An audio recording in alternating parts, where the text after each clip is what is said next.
Hi there, I'm Jo. I founded Infinite Pathways about a year ago to help women become more adventurous when they feel they can't be.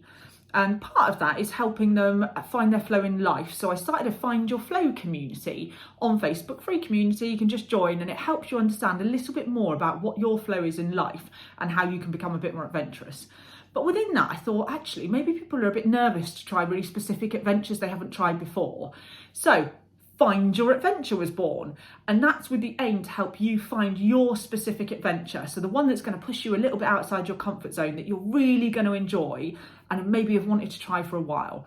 So we're going to try all sorts of different adventurous things, and I will do some of those myself.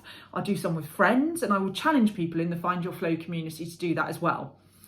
Some of those might be skateboarding, mountain climbing, stand-up paddleboarding, trying a speech at work for the first time, or perhaps even a swim safari. And that is the number one Find Your Adventure, is a swim safari. What is a swim safari, I hear you ask? So it's any distance travelled in a body of water from point A to point B. So that might be down a river, it might be across a lake, it might be from point to point in the sea. So my friend Nick and I decided to do a swim in the River Avon near Bristol for about 1 kilometre from point A to point B, which was rather exciting. And we're going to share our hints and tips with you now about how to do that safely and how to give it a go yourself.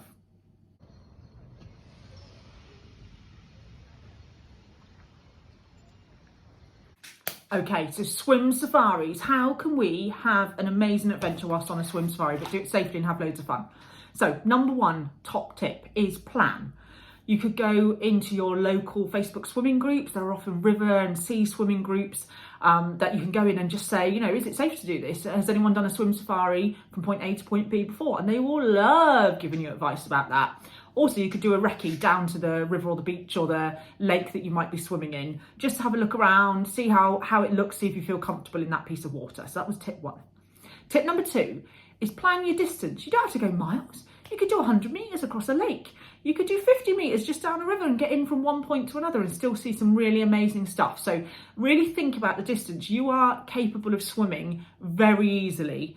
And I would say if you can swim a mile, just plan a swim safari for 1/4 of a mile or 1/2 a mile, because it is different circumstances.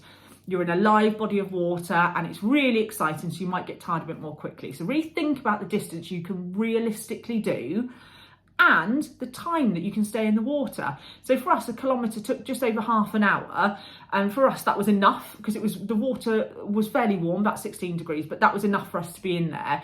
Any longer and I think we would have got too cold and too tired.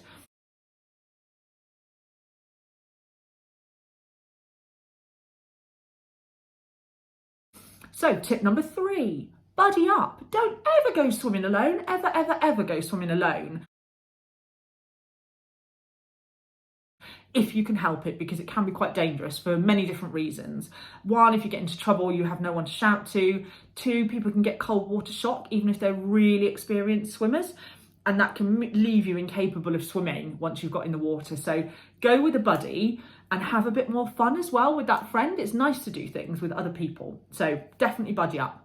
Number 4, check the local tidal conditions or the flow of the river or the level of the lake to make sure it's safe to swim. So always have a look on a tide app or at the local information to see when the tide's coming in and is going to be at high tide. Those are the safest times to swim.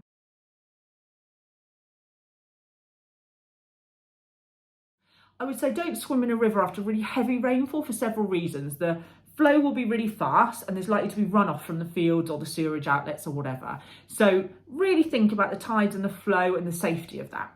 Okay, tip number 6, check your entrance points and your exit points. So don't go lobbing yourself in off a massive tree into a river when you don't know the depth of the river or the objects that might be hidden underneath it.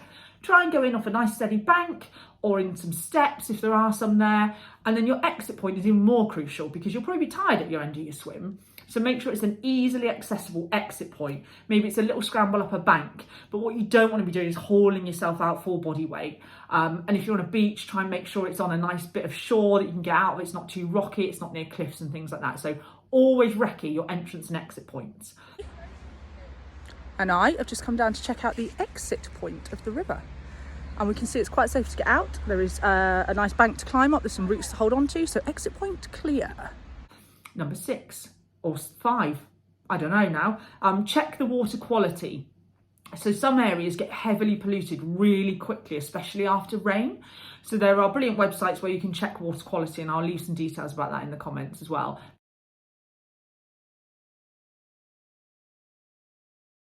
Check that water quality. Don't be going in when there's been sewage runoff or some incident locally, because that is very bad for you. Tip number 7, get yourself a tow float. So I'll pop a picture in of a tow float. These are brilliant for a swim safari because you can put your valuables in them. You can put your car keys, your phone, a t-shirt and shorts or whatever you've worn there inside the tow float bag. You can then tighten it up, seal it up, blow it up, and it becomes like a flotation device but with all your valuables in. Several benefits to that. Your valuables don't get wet. You can also be seen by other water users. So these things are normally high vis. So people can see you coming if they're rowing or sailing or whatever. And number 3, if you were to get really, really tired, you could use it as a bit of a float. That's not what they're really designed for, but if it was an emergency scenario, you could probably do that as well. So yeah, get yourself a tow float. That is my one key piece of kit, apart from a swimsuit. Unless you want to go naked, up to you. Okay, number 8 is related to the tow float. So think about other water users. Perhaps don't get in a river right by a rowing club whilst they're having a rowing regatta. Maybe don't get in the sea while people are launching a load of boats around you. So try and think really carefully about other water users. And if you're in the sea, go in a lifeguard marked point, so between the red and yellow flags, to keep yourself safe. Always look out for other users and assume they're going to try and kill you. Then you'll always be safe because you'll anticipate that and you'll be able to avoid them and be respectful. Especially people like fisher people, because they're lines, you might not be able to see them very well. So keep an eye out for them on the bank as much as you can. Okay, tip number 9, look up. Look around you and take in every bit of beauty of where you are. Swimming anywhere in the natural world is incredible, but you get these amazing perspectives of riverbanks or the shores of lakes or lochs, or looking back in from sea when you're still in your depth, obviously not going out of your depth. So go and really look around in different ways to the way you would when you're normally living your life, and it's quite a spectacle to see.